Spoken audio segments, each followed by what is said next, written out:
badirudi, denok itzuli garela, aretora. Bueno, hasi egingo gara. Jarraitu egingo dugu. Eta iritsi gara gaurko jardunaldiko azken saiora. Goizean zahar aipatutako ideiak lurreratzen saiatuko gara eta horretarako 3 esperientzia gonbidatu ditugu.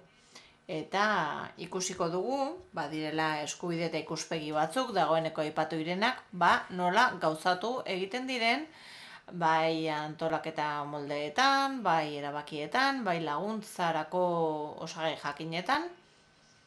Eta esango nuke, baditugula 3 esperientzia hemen, ikuspegi eta metodologia desberdinekin lan egiten dutena, baina ideia bat partekatzen dute. Dagoeneko aipatu dena, eta bada pertsonekin eraikitzea, eta ez pertsonentzat. Eta pertsona, auzoa edo espazio autokudeatu bat, ardatz hartuta, lan egiten da ideia horren inguruan. Jarraituko dugun ordena ez da kasuala, eta ez da programan agertzen dena. Hasteko, Txema Franco hartuko du hitza, berak Gorabideko zuzendari gerentea da, eta berak hitz egingo digu Mi plan nire plana esperientziari buruz. Bizitza proiektua, dagoeneko aipatu dugu ere, eta kasu honetan erdigunean jartzen dute bizitza proiektua. Ondoren, Maria Noguesek hartuko du hitza, gureaken lan egiten du, eta Bagara esperientziaren arduraduna da. Eta esperientzia horri buruz hitz egingo digu. 3. Aitor Ipinari emango diogu hitza, bizitegitik dator eta aurkigun esperientziari buruz hitz egingo digu. Bertan, auzoa da protagonista. Eta azalduko dizu zer nolako dinamika jarraituko dugun.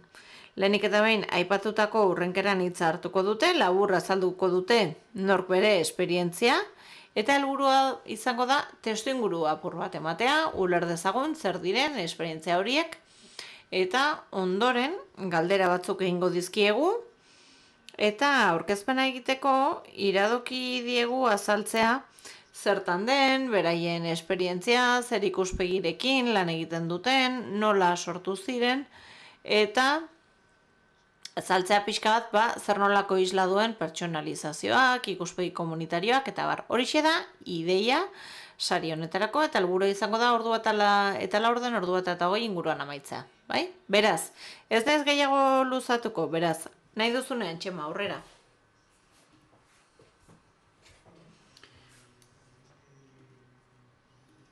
Ederki, oso jardunaldi interesgarri ezaten ari da gaurkoa, eta hori ikusita niretzat atsegin handia da eta hori bat da Gorabideren esperientzia partekatu ahal izatea. Eta azaltzea zer egiten dugun desgaitasun intelektuala duten pertsonei laguntzeko. Saiatuko naiz 5 minututan azaltzen zertan den egiten duguna.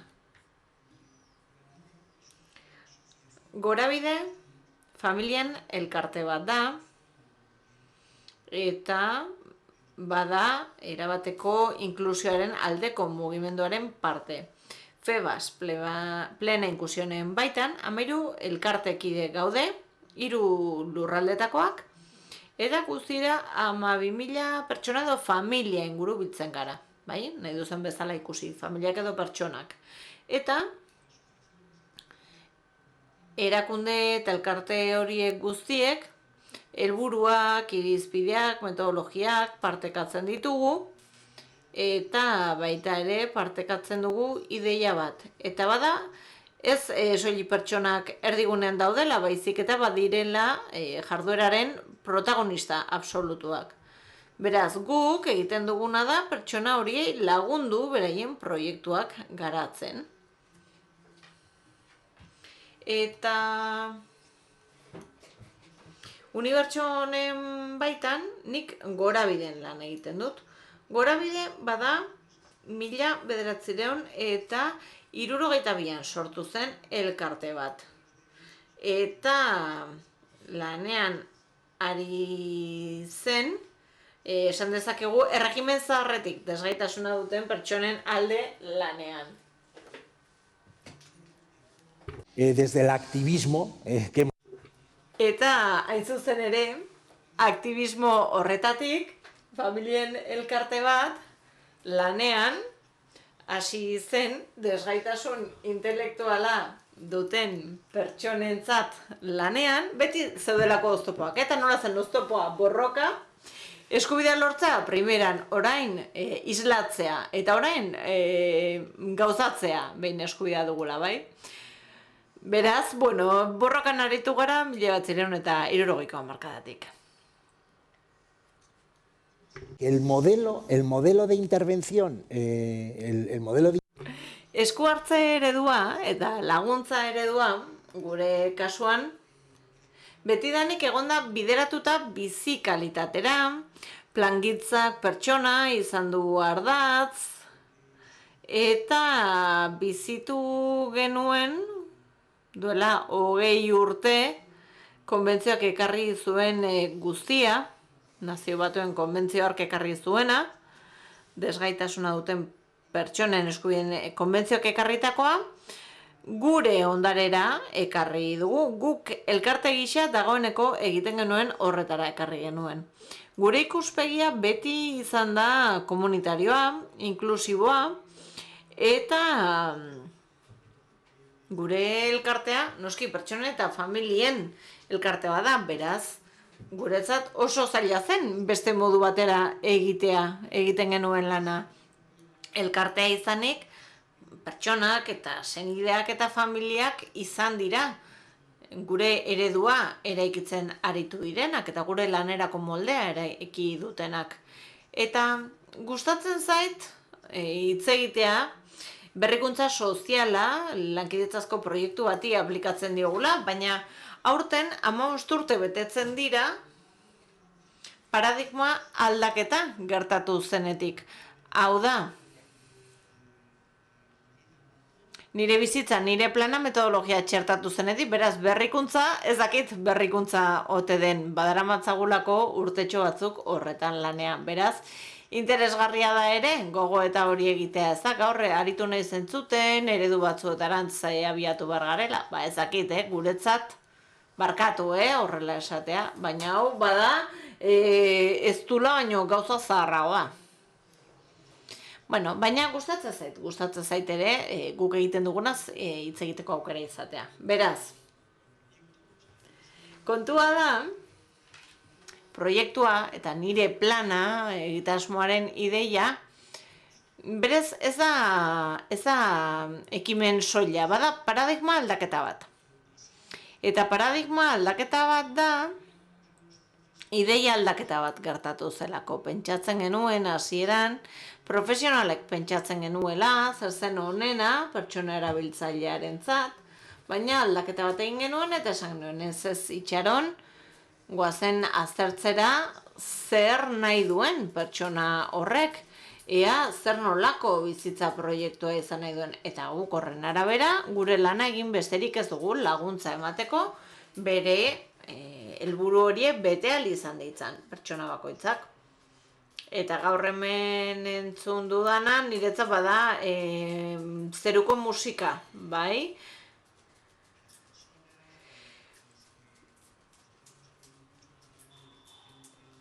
Ezin garela mugatu kapazitismora, pentsatu behar dugula pertsona bakoitzak bere gaitasunen arabera, guztiok dugula bizitza proiektu bat, guztia ditugula gure ametsak, gure nahiak, lortzen badugu, guk, paradigma aldaketa baten bidez hori egokitu ahal izatea, eta lortzen badugu modu bat aurkitzea guk lan egiteko, behar horiek asetzeko, ba zoragarri. Guretzat aldaketa handia izan zen, paradigma aldaketa bat izan zen esan bezala, nire plana egitasmoa. Eta aldaketa horrekin, proposamen bat egiten zen. Eta proposamen horren arabera, esku hartze plana, bizitza planean egin beharreko esku hartze plana, ezin zen izan kanpotik zetorren zerbait. Eta izan behar zen pertsonaren parte hartzea zuen zerbait. Eta aipatzen ziren beste irisgarritasun oztopoak ere, bazirelako pertsonak zailtasunak zituztenak beraien burua adierazteko, edo une jakin batzuetan laguntza behar asko zituzten pertsonengan, askotan lehen pentsatzen genuen ez zutela gaitasunik ere adierazteko zer egin nahi zuten beren bizitzarekin, eta ikusi genuen ez zela hala, ez da? Bada ikuspegi aldaketa egitea, erabatekoa. Eta ikusi genuen askotan, arazoa etzela beste pertsonak adierazteko zuen gaitasuna, baizik eta guk benetan galdetzen jakiteko genuen gaitasuna. Guk ez genuela asmatzen nola galdetu zer nahi zuten, zer espero zuten eta abar. Beraz, nire plana egitasmoarekin egin genuena izan zen, ahalik eta errazasun gehien ematea pertsonak, gaitasuna izan zezan, bere nahiak adierazteko, mugako desgaitasun intelektual baldin bazuen, edo sekulako laguntza beharra baldin bazituen alde batera utzita. Hori guztia alde batera utzita, aukera izan zezaten beraien plan pertsonalizatua garatzeko. Eta horregatik, ahalegin bat egin genuen, ahalik eta prozedura errazena sortzeko, eta gero hitz egingo dugu honi buruz eta azalduko dugu zer gauza lortu ditugun. Askotan iruditzen zaigu gauzak oso erraz planteatu ditugula, baina gero errealitatean ikusten duzu, benetan aurkitu behar duzula modua benetan egingarria izan dadin. Kontua da, plan honekin guk egiten duguna badela, nolabaiteko plangintza bat, baina plangintza hori beti eskubide gisa ulertzen dugu. Eskubideak asko direlako, ezta? Eta konbentzioa onartu zenetik, nazioarteko aitzatespena dute, hainbat eta hainbat eskubidek. Beraz, adibide txoro bat emango dizuet, baina edozein eskubiderekin egin genezake ariketa hau. Eskubidetako bat bada hau, ezta? 19. artikulan jasotzen dena. Modu independentean bizitzeko eskubidea eta komunitateko parte izateko eskubidea. Bai? Eta kasu honetan, sartzen da, desgaitasuna duten pertsonek eskubidea dutela, bizitza independente bat izateko, komunitateko bizitzan parte hartzeko, eta oso ongi ematen du, baina hori nola egiten dugu ondoren. Hau da, eskubide hori nola lotzen dugu beste bide horrekin, guk aurretik landutako bide horrekin, hau da, nola lotu hori nork bere bizitza proiektua garatzeko eta planifikatzeko eskubidearekin. Guk azken batean, pertsona hartzen dugu protagonista gisa, baina bere plan guztia zehazteko egiten duguna da, pertsona horrekin egiten den esku hartze horretan kontuan hartu oinarri komunitarioko laguntzen konstelazio oso bat. Pertsonak azken batean bere eskubideak gauzatu ahal izateko, kasu honetan bizimodu independente bat izateko, etxe bizitzan ez gara sartuko, hori bada arazo partekatu bat herritar guztientzat, bai, desgaitasuna izateak ala ez dizu gehiago eragotzeko arazori, baina arazori alde batera utzita, badira beste zenbait behar, berariazko behar, eta gu saiatzen gara hor errazten. Saiatzen gara beharrezkoa diren laguntza horiek bideratzen, pertsona horrek bere bizitza osotasunez garatu ahal izan dezan komunitatean. Eta hor,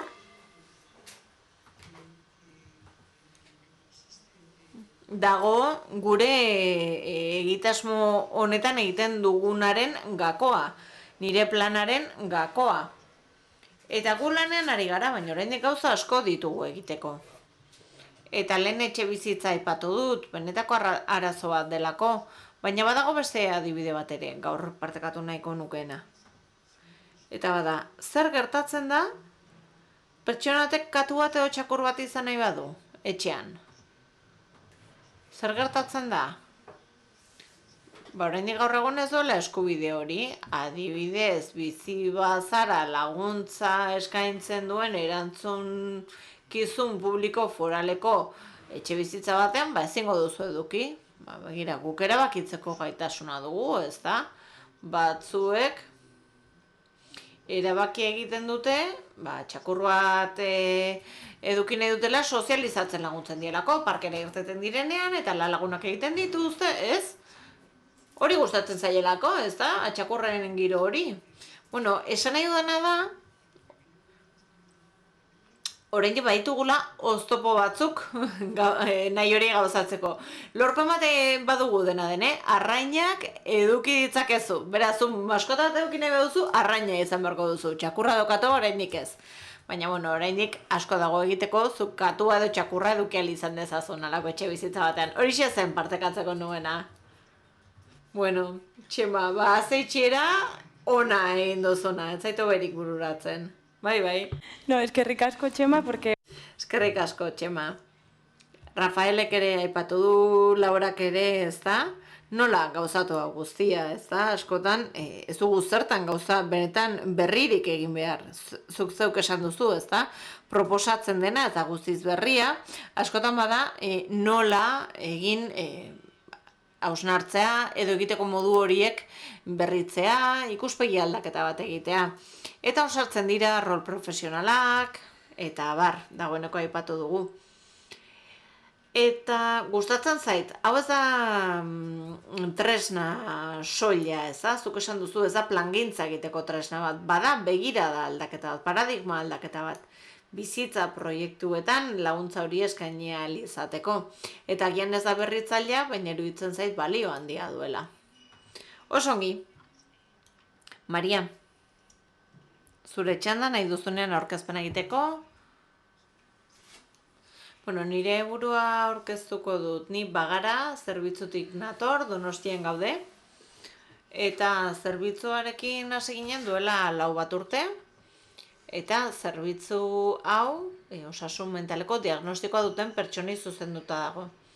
Eta agian nik azaldu ordez ikusiko dugu Bagara zer den. Eta horren arabera ulertuko dugu hobeto. Nola ematen diot playari, zuek? Bai.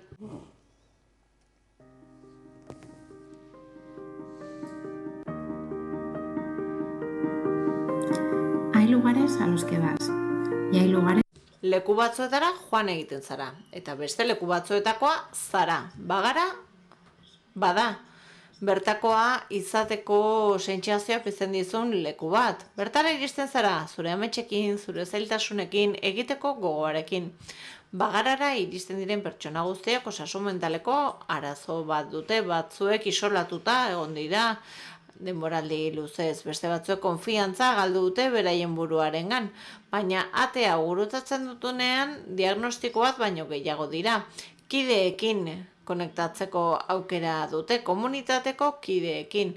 Eta iristen zarenean inoiz ez zaude bakarrik. Beti izango duzu harrera egiteko prest dagoen zerbait. Lekua erakutsiko dizu, lehenengo urratsekin lagunduko dizu. Pertsona guztiek gogoratzen dutelako lehen eguna eta ulertzen dutelako zer garrantzitsua diren harrera abegikor bat izatea. Lehenengo urratsa, besterik ez duzu eman behar. Bagara, komunitatea osatzen duten pertsonek eraikitako komunitate bat da. Ahots guztiek dute garrantzia espazio honetan, pertsona guztiek dute ekarpen bat egiteko.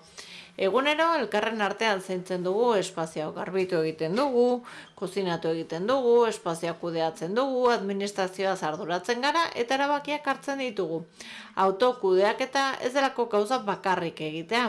Gauzak elkarren artean egiteko gai zarela ikustea da. Hemen beti izango duzu norbait laguntzeko prest, zerbait irakatsiko dizun norbait, animatuko zaituen norbait, ondoan izango duzu beti norbait. Eta pixkanaka gauzak gertatzen dira, gauzak garrantzitsuak. Eguneroko ataza konfiantza erantzukizun bihurtzen dira, autonomia, autoestimu. Osasun mentalean, suspertzeak ere horrekin zerikusia duelako, gai sentitzearekin, parte hartzeko gai izatearekin, erabakiak hartzeko gai izatearekin, ekarpenak egiteko gai izatearekin, erantzukizuna partekatzen ditugu eta momentuak ere partekatzen ditugu, kozinatzen dugu, elkarrekin egiten ditugu torduak, solasaldiak egiten ditugu, elkarri entzuten diogu. Eta eguneroko momentu horietan gauza baliotsua gertatzen dira. Berriro konektatzen dugu lasaitasunarekin, konfiantzarekin, partekatzeko ilusioarekin. Askotan, suspertzeko haintzuzen ere hortik abiatu behar dugulako. Laguntza dugula sentitu behar dugu, leku seguru bat behar dugu. garen bezalakoak izateko aukera ematen diguen loku bat, gure indargune, zailtasun eta potentzialtasun guztiekin.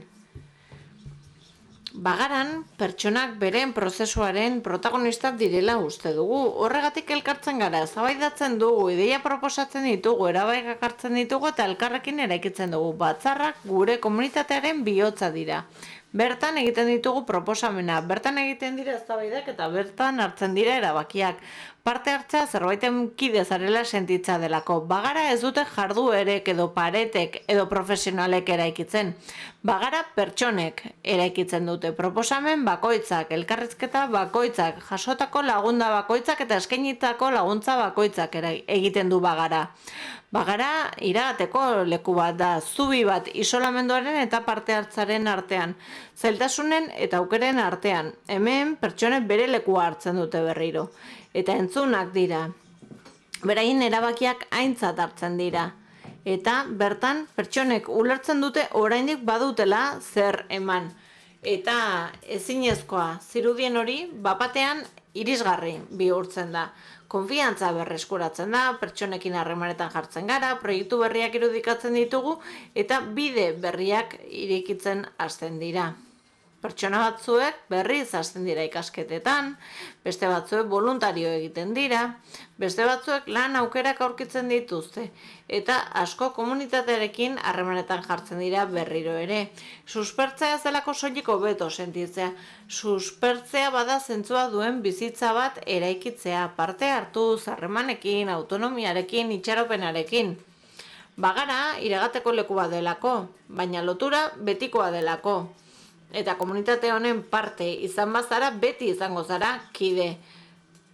Leku batean bertakoa zarela sentitzen duzunean, bide berriak agertzen direlako.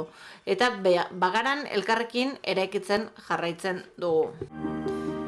Bueno, por contextualizar un poco. Testuinguru pixka bat ematearren.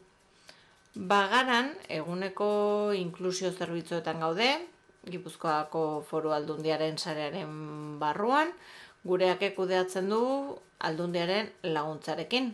Eta apustu bat izan zen, apustua egin zuten sistema edo eredu berri honen aldez aurretik azterlan batzuk egin ziren, osasun mentaleko diagnostikoa zuten pertsonen arretari buruz, eta emaitzen arabera zenbat gabezia antzeman ziren, eta horiek hartatzeko zenbait zerbitzu eta modu proposatu ziren. Eta hala Clubhouse izeneko eredu honetara iritsi ginen. Lehen aipatu duzu ez, berrikuntza. Berrikuntza ez da, 87an sortu zelako eredua, 29 urte bete ditu Clubhouse ereduak. Baina bazituen guretzat interesgarria ziren jabardurak, eta ideia horretan oinarrituta espazio hau eraiki genuen. Pertsonak malgutasunez etortzen dira eta bada iragateko zerbitzu bat. Gure helburua ez da pertsonek han denbora asko ematea. Helburua da espazio hori erabiltzea beren gaitasuna berreskuratzeko, laguna berreskuratzeko, inklusio hori berreskuratzeko. Eta bada ere laneratzeko eta gizarteratzeko asmoa duen egitasmo bat. Nork ezartzen dio bere buruari behar duen ordutegia, zer egunetan parte hartuko duen, kide dira, eta gero hitz egingo dugu, gakoei buruz, baina ulertu dugu hori dela garrantzitsuena. Alderdi guztien artean garrantzitsuena. Ez dago aldez aurreko deribaziorik. Bagarara iristen den orok bertan geratzeko aukera du, bai? Ez dute gizarte zerbitzuekin hitz egin behar, ez diragun behar plaza bat libre geratzaren zain. Sarbidea, beraz, askea da, eta gero pertsona bakoitza bere arabera diseinatzen du bere ibilbidea, bere proiektua, bere interesen arabera, gaitasunen arabera, eta autogestioa ere garrantzitsua da. Hasieran iruditzen zitzaigun hori oso garrantzitsua zela, bai? Esaten badugu espazio autogestionatu bat, baina agian garrantzitsuena bada pertsonek sentitzea leku hori beraiena dela, bai? Eta horrek piztea fregona pasatzeko gogoa, bestela sentituko duzulako behartu dezaudela hori egitera, ez? Bagaude, komunitatearen erdigunean, Donostiko erdigunean, eta espazio hauxe da, baina ez du ez horretik nahi badugu, hemen bilatu behar ditugu baliabideak gauzak egiteko. Eta profesionalak errazteko gaude, ez jarduera kantolatzeko, bai?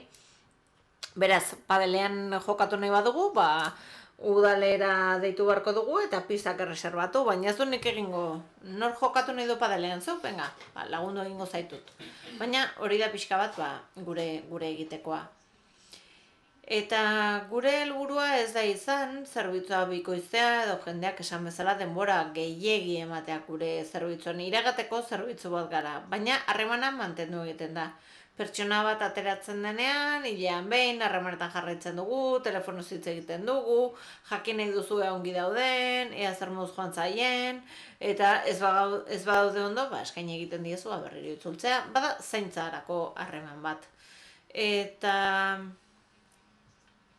arreta pertsonalizatzea ez da soilik plan bat egokitzea, baizik eta testuinguru bat sortzea non pertsona bakoitzak sentituko duen erabakiak hartzeko gaitasuna duela, eta erantzukizunak hartzeko aukera izango duela, parte hartzeko aukera izango duela. Lehen kafean aipatu dugu, ez? Zuk esan duzu, ez dugu ezer berririk ematen. Niri iruditzen zait, urte daramatzagula gauza berari buruz hitz egiten.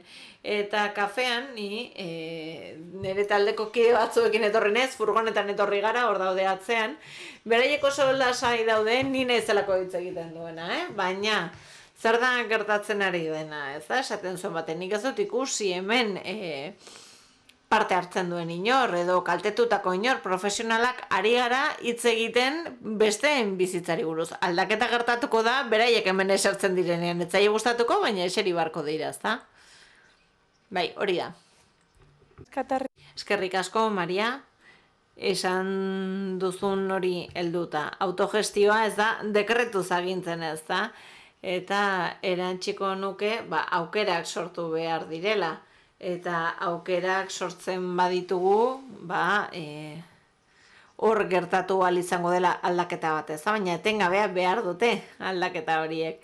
Erantzi nahiko nuke ere, Xabierrek esan dakoaren arira, askotan komunitateari buruz hitz egiten dugunean, ingurune fisiko batean pentsatzen dugu, ez? Kanpoko espazio batean, eta bagaran ikusi dugu, nola komunitatea baden parte izatea, baden aintzatetxea izatea, bai? Osongi, Aitor, nahi duzunean, Aitorrek aurkigune aurkeztuko digu.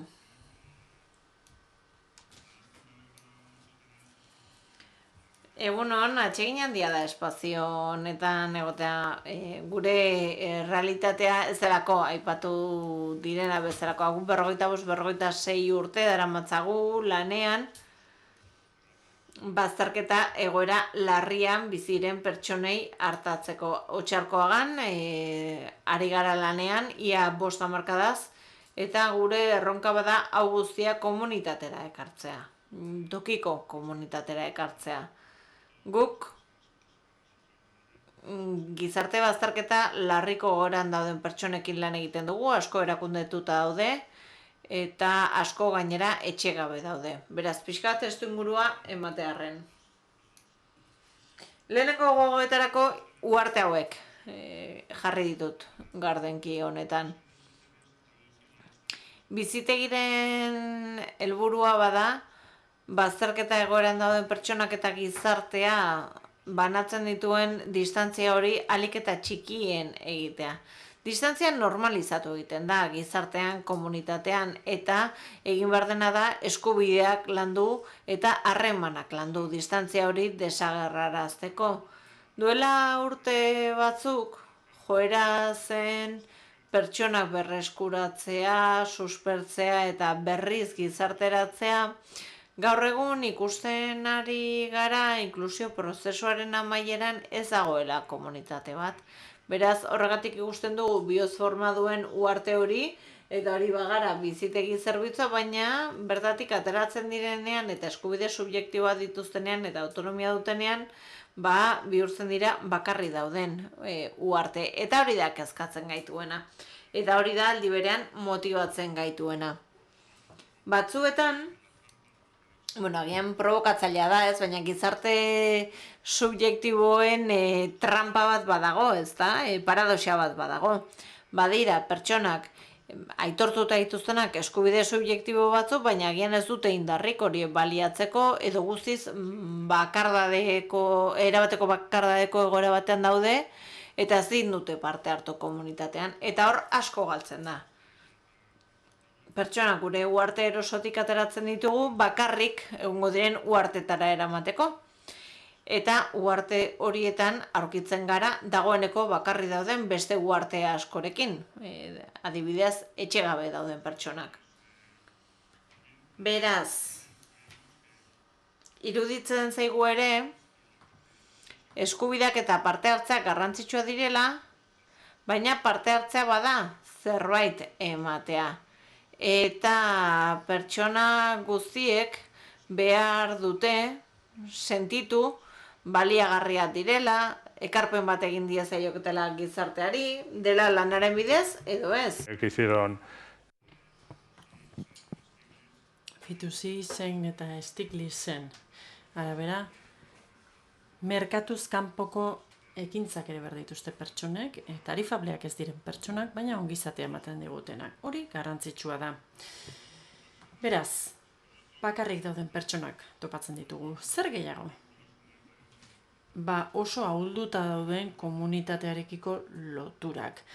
Braun Feinbrenner izeneko pertsona baten hitzak ditut hemen. Giza garapenerako testuinguru desberdinak daude. Onto sistematik abiatuta, oda norbere ezaugarrietatik globo sistema mundial batera. Azken hamarkada hauetan zer gertatu da? Eraginak aldatu dira. Sistema hauetako bakoitzak gugan duen eragina aldatu da. Globalizazioa etorri da batetik, ondorioz tarteko sistemek garrantzia galdu dute, eta horiek joeren transmisio lana egiten dute. Hau da, zerbait globalaren parte garela senti dezakegu, eta egitura txikiagoekin lotura izan gabe. Bestaldetik, individualismoa dugu. Gaur egun ez dugu komunitatearen beharrik gure arazoak konpontzeko.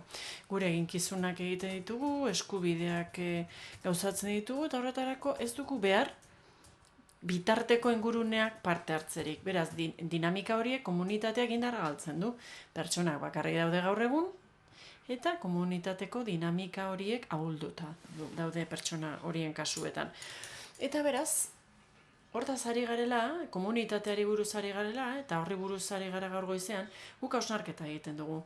Osasungintza eta komunitate zerbitzuak aipatzen dira, hurbiltasunerako zerbitzuak aipatzen dira, espazio fisikoak aipatzen dira, eta guretzat alor komunitarioan, eta hementxe dugu sartua buruan, zer da garrantzitsuena? Harremanak. Testuinguru horretan sortzen diren harremanak. Komunitatea harremanak sortu behar dira. Eta oso garrantzitsu iruditzen zaigu, asimetria morala egon behar da. Ez da laguntza eman eta laguntza jaso, baizik eta parte hartzea hiritar desberdinen artean. Interdependentziako harremana egon dadila. Ongizate komun batera ekarpena egin eta jaso. Eta emozionaltasun eta afektu harremana ere izan dadila. Beraz, komunitateko lotura ahulduak aipatzen ditugunean zertaz ari gara. Bizitegi 80 sortu zen, kaputxinos fraternitate aktibo batean barruan auzoko jendeari laguntzeko. Eta hor zentroa, auzoa, komunitatea, dena zen komunitate oso bat. Eta establezimendua instituzionalizatu gertatu zen, eta hor zentro horretan jaso zituzten beste leku batzuetatik deribatutako pertsonak, eta hor komunitate lotura horiek hausten hasi ziren edo ahultzen, eta hor landu behar izan zituzten. Bestela, batzuetan, gertatu izan zaigu, zentroa komunitaterako mehatxu gisa ikustera iritsi daitezke, hau da pertsona arazo txuak iritsi dakizkigute, eta alor komunitario hori landu egin behar da, ez da segurutzat eman behar inoiz. Asko landu behar da. Arazoak izan ditugu batzuetan eta ongi landu beharreko kontuak dira. Eta hori dena esan ondoren,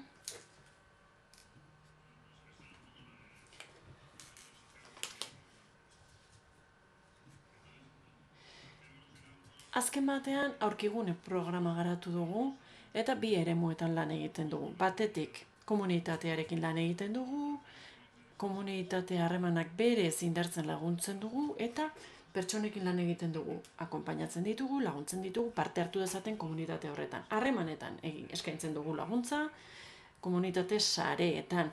Eta hor garrantzitsua da, konturatzean nondi gatozen. Zaintza, babesa, ingurune horien babesetik gatoz, eta hemen harremanak bakarrik laguntzen ditugu. Hau da, ez dugu ikusten, badakigu jendeak dituela bere gora berak eta arazoak, baina horiek beste leku batzuetan hartatzen dira. Gure lan kontua, guk lantzen dituguna da harremanak, ez adikzioak, lan egoera, ez harremanak lantzen ditugu. Eta uhartean zeudenak hartzen dute parte eta beste pertsona askok ere bai. Etxerik gabe dauden pertsona asko, aipatu ditugun eskubide horietatik kanpo dauden pertsona horiekin ere lan egiten dugu. Baina parte hartu dezakete, ekarpena egin dezakete. Eta beraz hori oso garrantzitsua iruditzen zaigu. Gero aipatuko ditugu emaitzak eta adierazleak, baina kontua ez da osasungintza adierazleak izatea. Gure kasuan, harremana adierazleak behar ditugu. Bi testu inguru ditugu. Proiektu dual bat dugu. Bizitegi Errekalden eta Zubietxe Lapelen. Eta hor, zer dugu? Ikusi behar dugu norantz goazen.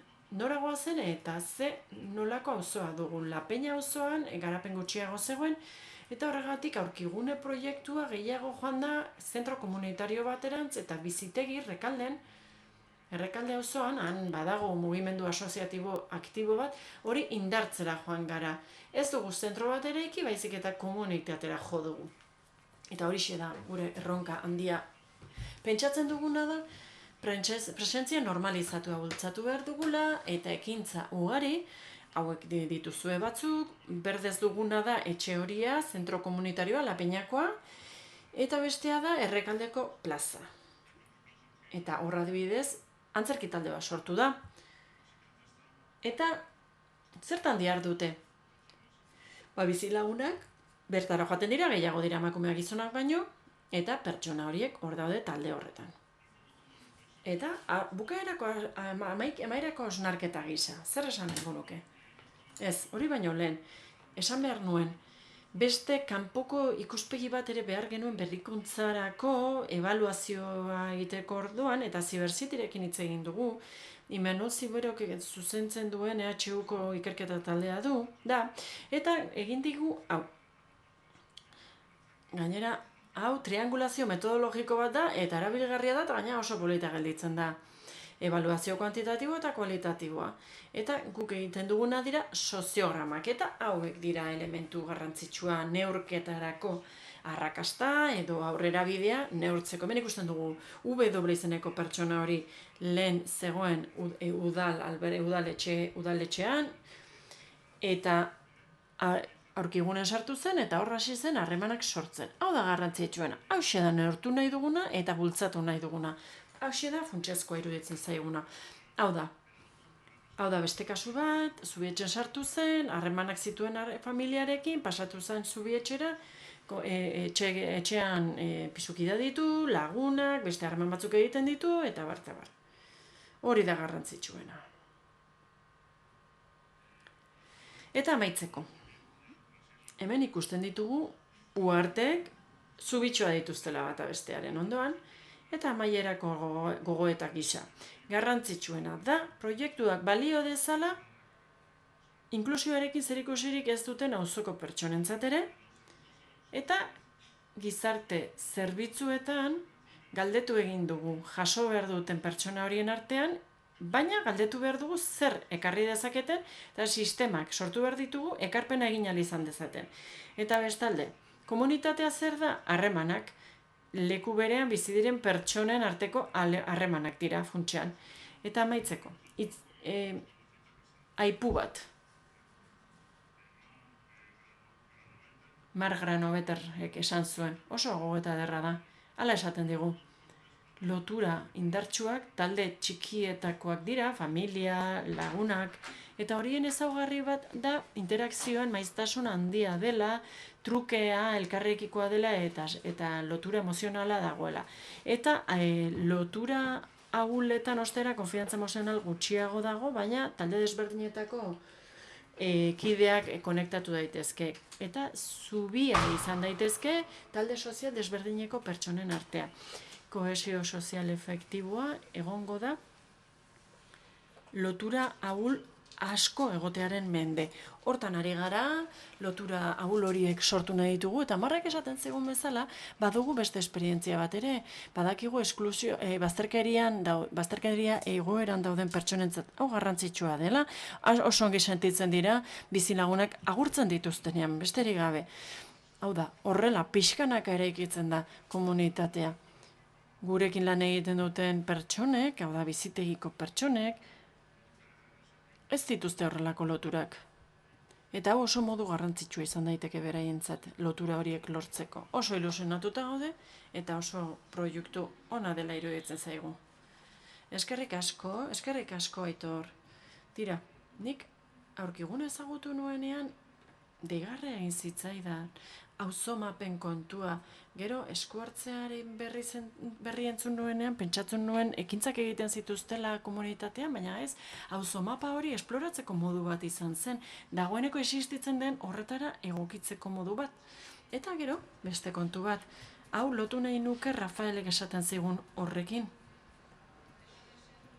Hau da, komunitatea ez da testuinguru soila, baldintza funtsezkoa bihurtzen da eskubideak garatzeko eta bizi proiektuak garatzeko. Eta aurkigune ere, esango nuke horren erakusgarri dela. Eskerrik asko aurkezpenengatik. Eta lehen hasieran aipatu dizuean bezala, orain bi galdera egingo dizkizuet denontzat, hiruontzat. Denboraz larri xamar gabiltza bi galderetarako, baina tira, goazen. Egingo ditut. Vale. Entonces, habíamos pensado que era pertinente enfocar estas... Beraz, galdera hauek ikasketen ikuspegitik planteatzea iruditu zaigu egokiena. Ikasketa hainbat modutan aztertu dezakegu, baina hori egiteko modu bat hauxe izango litzateke. Zuei galdetzea, hain zuzen ere, esperientzia martxan jarri beharko bazenukete berriz, zer egingo zenukete desberdin? Zer hartatuko zenukete behar bada pixka gehiago? Hautatutako bidearen arabera? Atzera begira? Zer esango zenukete? Eta zugandik hasiko gara. Beira, gogoeta bat egin du Lan Mariak eta guk partekatzen dugu. Personalizazioari buruz hitz egiten dugu, baina ez dago benetan tarteko den pertsona bat horri buruz hizketan ez da, eta kontraesankorra da. Batzuetan, presakari garenean, korrika egiten ditugunean gauzak, ezin dugu hori egin modu duin batean, nolabait esateko. Zer aldatuko nuke beraznik? Batira. Hau, ikusten dugu simplifikazioaren ikuspegitik. Hau da, zer egingo nuke desberdin zerotik hasiko banitza? Simpleago egingo nuke, simpleago izan dadila sistema, bakunagoa izan dadila. Hau da, gu badugu sistema bat, eta asko kostatzen da. Zergatik nekagarria delako, nekagarria da parte hartzea ematea pertsonei, eta denbora hartzea, behar diren denborak erabiltzea, pertsona horien parte hartzea erreal eta efektiboa bideratzeko, hori oso konplexua da. Eta beraz, berriz hasiko bagina, zer egingo nuke? Pixkat, simpleagoa egiten saiatuko nintzateke. Ze horri esker, inolako zalantzari gabe, pertsona gehiagok parte hartu izango lukete, eta irismen handiagoz. Eta gainera nire iritziz, eta nire eskarmentuak hori esaten dit, lortuko genuke adibidez, profesionalen lana ere hobetzea. Beraz, gauza bakarrarekin gelditu beharko banu, gauzak modu simpleagoan, bakunagoan, errazagoan egingo nituzke gaur egun. Hori izango litzateke horrela batean esan beharko banu. Guk proiektuan martxan jarri genuenean, garrantzia eman genion edukia izango zuten autogestionatutako ekintzei, e-mailak bialtzen zituztenean adibidez, hau da, pertsona etortzen denean, ez dezala sentitu ez duela ezer egin behar ez da. Eta gero konturatu gara denborarekin, guk egin behar dugun lana bestelakoa dela, hau da, pertsona horri harrera egitea, pertsona horrek sentitu dezala zaindua dagoela, han familia bat duela, iruditzen lanak hortik joan behar duela, eta denborarekin konturata gara horretaz. Ez bakarrik lokal polit bat jartzea, ekintzak egitea, jendea ongi sentitu da, baizik eta benetan ekarpena egiten ari direla sentitu dezatela. Hori batetik. Eta bestetik, pertsonalizazioari dagokionez, Txemak esaten zuen, askoz lan handiagoa da. Ez dago eskuliburu bat, gidaliburu bat, eta esaten dizuna, hau egingo dugu, horrela egingo dugu 5 urtez. Ez, guri gertatzen zaigu, adibidez, pertsonak sartu eta atera egiten dira. Orain dugun taldean adibidez, hemendik 3 hilabetera ez da talde hori bera izango. Nik ez dakiz zenbat ezoiko asamblea egiten ditugun, eta esaten da beti, guk badugu beti arratsalde bat astero gogoeta egiteko, ikusteko zer doan ongi, eta bar, eta bar. Eta gero hori eramaten dugu batzarretara, esaten dugu, hitz egiten dugu nahikoa, eta esaten diegu, nola egingo zenukete zuek, ez da? Eta agotxa ematen diegu pertsona horiei. Hau da, guk ez dugu zertan erantzun aurkitu behar beti, adibidez, talde honekin, honela funtzionatuko genuke, ez. Zuek, talde gisa, nola funtzionatu nahi dizue, ez da? Eta hasiera batean hori ez genuen planteatzen, baina gero horrek lan handiena horretxek ematen digu, eta hortxe jarri behar dugu horreta. Desberdin egingo genukena esan baino gehiago, desberdin atera zaigun hori esango dizuet. Imanolek esaten du, gu gara komunitate laborateiko proiektu bat. Proiektuan izan dugu, eta zentzu positiboan diot, egonda jabetze komunitario bat gure kasuan. Aurkigune errekaldean, pertsona asko hartzen dute parte, eta ez dute bisitegin hartzen parte, ez aurkigunen. Hartzen dute parte, auzoarimako antzerki taldean, konponketa eta margotze tailerretan, hau da jabetze bat egonda. Da kostatzen zaigu, batzuetan pentsatzen dugu guk eraman nahi dugula bandera, eta gero komunitatea jabe eginda. Eta hasi ginen adio, zenbat voluntario ditugu bizitegitik, baina ez du inor parte hartzen bizitegiko voluntario gisa. Deseraiki egin behar izan dugu proiektua eta komunitatearen esku utzi behar izan dugu, eta hau atera zaigu pixkat desberdin, baina positiboa izan da. Hau da, ez dugu gauza hau gaizki egin, baizik eta utzi dugu joan zedila bere kabuz, eta horrela ikusten da gaur egun aktibazio bat bezala, komunitatearen aktibazio bat bihurtu da. Da, harreman eta sareen sortze bat, eta gu hori bultzatzen eta sostengatzen jarraitzen dugu. Baina, egia da pixkat ies egin digula, eta ongi dago ies egin izana. Nik zuek entzun da esango nuke, badagoela zerbait partekatua, hiruon artean, ez da? Zein garrantzitsua den, pertsonentzat beraientzat, honek zentzua izan dezala, niretzat, zuretzat, eta bar, zerbaitek zentzua duenean, zure egiten duzu, edo pentsatzen duzu, ekarpena egin dezakezula, edo jaso dezakezula, ez da? Eta hori, garrantzitsua da. Pertsonek sentitu dezaten badutela rol garrantzitsu bat, balioetxia, intzatetxia. Eta gero, zuk aipatzen zenuna, simplifikatu behar horri buruz.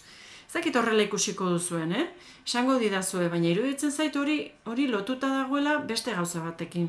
Batzuetan, lan egiten dugu, artikulatzen ditugu sostengoak helburu profesionalen arabera. Adibidez, nik profesional gisa baditut helburu hauek. Eta helburu horietan konplejizatzen ditugu gauza batzuk askoz bakunagoak izan daitezkenak, adibidez. Zer nahi du pertsonak? Hori galdetzea, ez da? Eta hor, zerbait simplean gelditzea. Hori aldi berean bada konplexua, baina behar bada horretaren joan beharko genukela. Beste galdera bat, planteatua genuena. Eta hau oso lotua dago orain egin dugun galderarekin. Gomendatu beharko bazeniote erakunde bati adibidez, esperientzia bat edo prozesu bat, zuek egin duzuena, zuek garatu duzuena adibidez, edo zein ere mutan, iruditzen zen Laurak ere aipatu duela zerbait horri buruz. Gauza hauek zeharkakoak dira azken batean. Batzuetan gauza batzuk lotzen ditugu, adibidez, esperientzia bat, eremu bati dagokio, bai. Baina esperientzia batzuk badira zeharkakoak. Beraz, gomendatu beharko bazeniote erakunde bati, edo zein eremuko erakunde bati, zer gomendatuko zenioketio, zuen iritziz, zer ezin da faltatu, esperientzia batean. Zuena bezalako esperientzia batean. Bai, lehen pentsatzen ari nintzen, simplifikazioa ez da bakarrik gauzak errazagoak izan daitezen, hor, kontua da honek lagundu egingo lukela, hau da, nik hori botatzen dut gako gisa beste erakunde batzuetarako ere, lagundu egingo luke horrek zertan, badibidez datuen kudeaketan, adibidez, guk 15 urte daramatzagu honekin bueltaka, baina gero zer egiten dugu datu horiekin? Metatu ditugun datu horiek denak 15 urtetan. Nola bihurtzen ditugu datu horiek inpaktu edo emaitzea neurgarri, adibidez. Nola hobetzen dugu jendearen bizikalitatea horrekin. Paper gainean horrek erreaza dirudi, baina aurretiaz ez baduzu simplifikatu prozesua, oso zaila izango da. Gero, erabili nahi baldin badituzu adibidez, erabili nahi baduzu, metatu duzun esperientzia hori dena, balioa emateko emaitzei, adibidez, ezta? Orain ari gara etengabe entzuten, bai ongi legoke, hau eta beste, emaitzetan zentratu beharko genuke, bai, noski, baina horretarako datuak eduki behar dituzu, evidentziak, hobekuntzaren evidentzia solidoak izan behar dituzu, sendoak. Eta ez baduzu ongi neurtzen, datu honak ez badituzu jasotzen, gero oso zaila da noski, hori dena trasladatzea, hori dena helaraztea, nola eramaten duzu, ez? Adibidez, arrainaren kontua datuetara, nola eramaten duzu hori? Bai, honek badu arraina, honek ez du... Pentsa, bere pertsona baten autodeterminazioa hobetu daiteke, azkenean arrain bat izatea lortu duelako. Horretarako aurretiaz simplifikazio prozesu batzuk ezarri behar dituzu hartara informazio hori maximizatzeko eta aprobetxatzeko. Beraz, konbendio bat izango litzateke, ongi ulertu badizut, evidentzia sortzea, inpaktuen evidentzia, ikusteko zein izan ditezken ikasketak. Bai, emaitzak kontuan hartuta pentsatzea, inpaktua kontuan hartuta gauzak aurretiaz pentsatea, adibidez, adierazle gisa hartu dezakezu bizikalitatea, edo beste edo zein helburu, baina pentsatu behar duzu nola neurtuko duzun hori, eta pentsatu nola egin bereziki aurretiaz ez baduzu hori den antolatu datu eta evidentzietan oinarrituta. Hori orain esaten dut. Orain esan dizuet 15 urte daramatzagu honekin. Beraz hor, pentsa, zema material eduki beharko genuken, ez da? Baina, utxunea ditugu alor horretan, eta hori gainera simplifikazioarekin lotuta, gauza komplexuegi bat egin dugu, ez bakarrik aurrera eramateko, baizik eta gero neurtualizatzeko zein diren emaitza zuzenak eta inpaktuak jendearen bizitzarengan. Guretzat adibidez oso garrantzitsua izan zen sarean egindako lana. Hau da, Foru Aldundia inplikatu zen, buru osasuneko sarea ere bai, oso garrantzitsua izan zen hori guretzat, eta egin dugun lan horrek asko lagundu digu proiekturako. Guk nolako derivaziorik gabe hor azaldu ginen, txiringitoa ireki genuen, eta ean hor azaltzen zen, ez da? Eta benetan aurretiazko lan hori, benetan proiektuan sinesteak, lagundu digu. 86 pertsona pasatu dira gure bulegotik, duela 4 urte ireki genuenez geroztik. Txemak esaten zuena ere, ikusten dut. Hasiera batean guk adierazle batzuk planteatu genituen, emaitzen adierazleak, beti horra goaz, emaitzak, ez da? Eta guz zentro bat gara, gizarteratze eta laneratzerako aktibazio zentro bat gara. Eta ikusten dugu, pertsonak hasi diren lanean, zerbitzu okupazionalean, baina lorpen txikiak ere garrantzitsuak dira, adibidez, guretzat. Norbait, etxetik atera gabe 6 hilabete doa. Eta etxetik ateratzea astean behin, hori benetan izugarria da. Hau da, inaktibo zegoen pertsona bat, kiroldegira puntatzea, astean behin ara joaten astea, izugarrizko urratsa da. Ez da bakarrik azken emaitza. Baizik eta prozesua bera, hor, item eta adierazle garrantzitsu ugari dagoela. Azken helburua zahaztu gabe, baina tarteko pausu horiek ere, aitortzea, ez da? Eta dominatxoak jartzen joatea duela, 6 hilabetetzuen ez zer egiten. Eta orain, hemen txenago, bide honetan, ez da?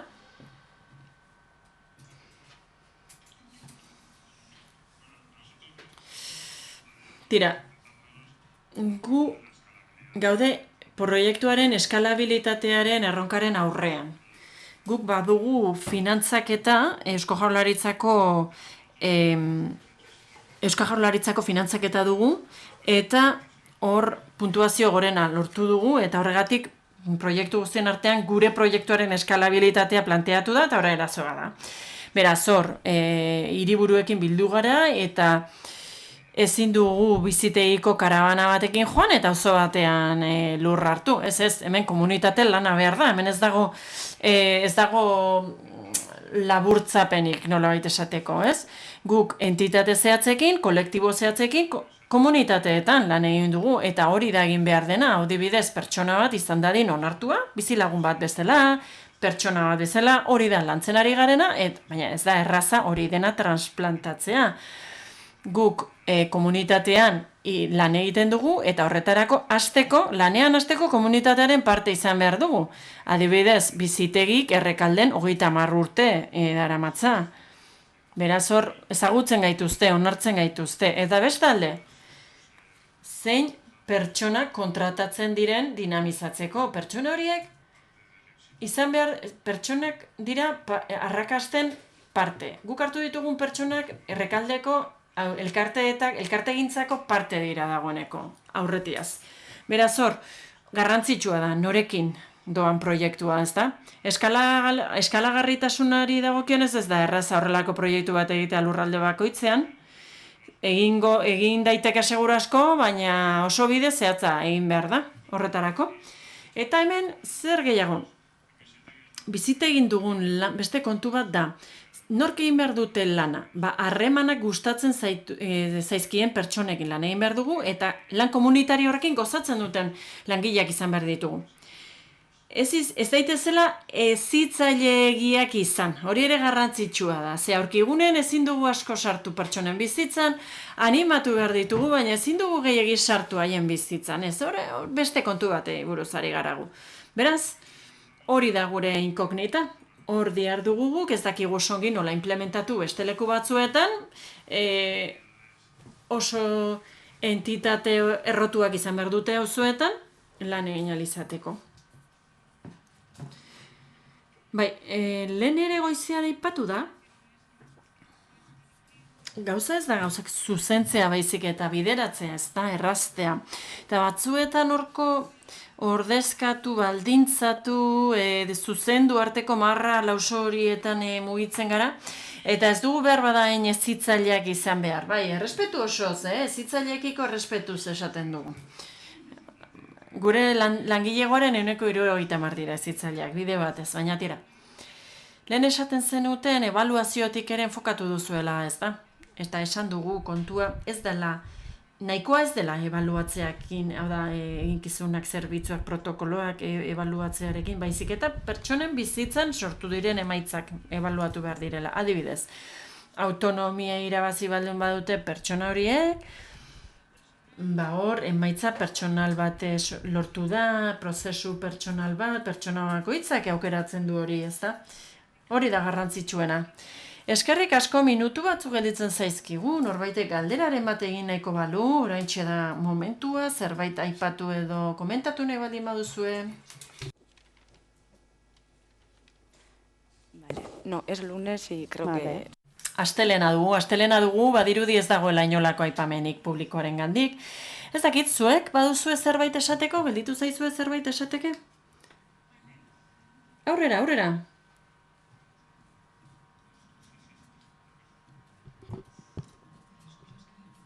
Ikasi dudan gauzetako bat da, esperientzia bakoitza dela enbrioi bat. Hau da, behar denaren enbrioia. Zer da behar dena? Komunitatea. Esperientzia bakoitza baliogarria da eta hori esperientzia guztiei esker lortuko dugu sostengua, kontrakorriente bat da, baina eskerrik asko entzutea, zuen esperientziak entzutea oso interesgarria izan da. Ekarpen handia egiten dute, eskerrik asko.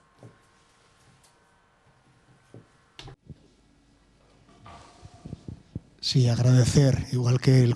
Eskerrak eman nahi dizkiet nik ere. Izlariei partekatu izanaz, partekatzea da bizitza erdigunen jartzea azken batean. Eta hitz bat, aipatu da etengabe, parte hartzea. Iruditzen zait parte hartzeari beldurrak kendu behar diogula. Etengabe aipatzen dugun parte hartzea zein garrantzitsua da, baina parte hartzea zer da? Norbait parte egitea, parte hartzea da erabakitzea. Parte hartzea da erdigunean egotea eta ez periferietan. Eta horrek beldurra ematen du.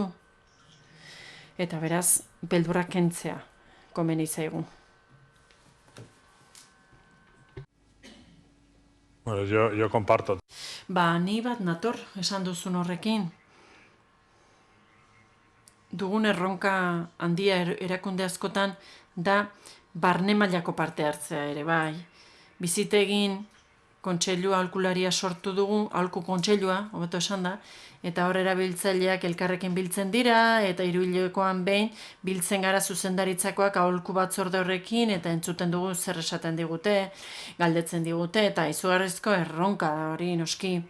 Aurkiguneri begirea, aholku batzordeak eskatu du gauza bat, hasta da, asteburuetan ere ireki ahal izatea, erabiltzaileek bakarrik egoteko hezitzaileen presentziarik gabe. Eta tira, auzo horretan gatazkaren bat edo beste izan dugu bezilagunekin, zalantza dugu beraz zer egingo dugun, ez dakit zer egingo dugun bihar edo hemendik bilera, baina bai, horrek aberasten gaitu eta kostatu egiten zaigu. Plan estrategikoan badugu, pertsona erabiltzaileen parte hartzea. Batzuek esaten ziguten, tailer okupazional gehiago egin behar dira, baina gero esaten digute erabiltzaileek, baina gero ez gara inoiz joaten. Beraz bai asko kostatzen zaigu, eta beraz bide luzea dugu hor. Guari gara saiatzen bide hori egiten, bai, garrantzitsua da, ez bakarrik zerbitzurako, baizik eta erakunde barrurako ere, bai, hau da. Ikusi behar dugu non jarri infasia eta eta parte hartzearen bitartez, eta dausnago baizurekin. Pasa una vez, es verdad que...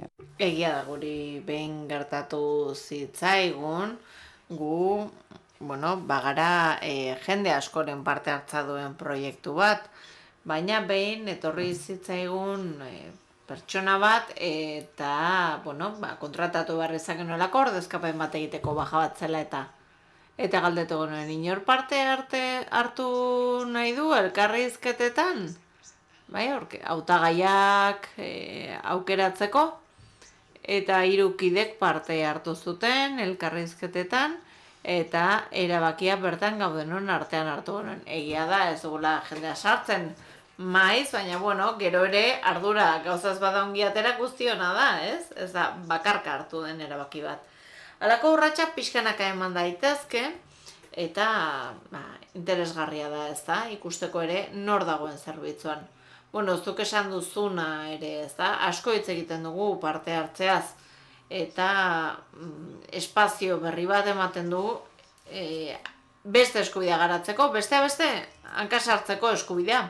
Parte hartzeko eskubidea duzu, baina zer gertatzen da hankasartu baduzu? Hori ere, agian konbentzioaren hurrengo edizioan hori ere sartuko dugu, lan egingo dugu hori sartzeko, bai.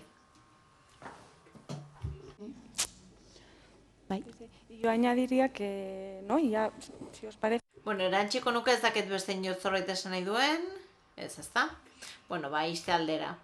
Erantziko nuke parte hartzean jauzi bat eginda, goizean ere aipatu delako, garrantzitsua da ere, ulertzea parte hartzeko modu asko daudela, entzutea, ekarpenak egitea, erabakiak hartu ahal izatea, horrek ere lagundu egiten digu gauzak gure balira bezala bizitzen, ezta? Bestela zailagoa izango da parte hartzea, ezta? Ez badugu sentitzen ekarpenak egin ditzakegula. Eta horrekin lotuta, ezakit gaur urduri zeundeten hitz egiteko bai, ezta? Pentsatzen du baietz ni ere, nengoen urduritxo. Eta noski, aukerak ematen zaizkigunean ere, eta lehen esan dut, baina garrantzitsu iruditzen zait, agian nerbio horiek, edo gauzak egiteko, konfiantza hori, gauzakin batzuetan parte hartzea, eta bada, behin eta berriz eginda, pixkanaka, hartzen den zerbait, baina gauza behin eta berriz egin ahal izateko aukerak behar ditugu, ezta? Eta ideia horrekin itxi nahiko nuke. Eta honekin amaituko dugu gaurko topaketa, mila esker etortzagatik, Badakigu oso aurrerapen gutxirekin abisatu genizuela, baina bideo grabatu ditugu eta jakin dezazuela webgunean ikusi ahal izango dituzuela, partekatu ere noski zuen erakundeetan, kideekin, eta hurrengo topaketaren berri ere bertan izango duzue jakinaraziko dizuegu. Ez da, egiten den lehenengoa badakizue behatu zen baitan aldian behin egiten ditugula topaketa. Beraz, gonbidatuta zaudete hurrengora ere etortzera. Eta hurrengoetara ere etortzera. Noski hori esan da, honekin emaituko dugu. Eskerrik asko guztioi.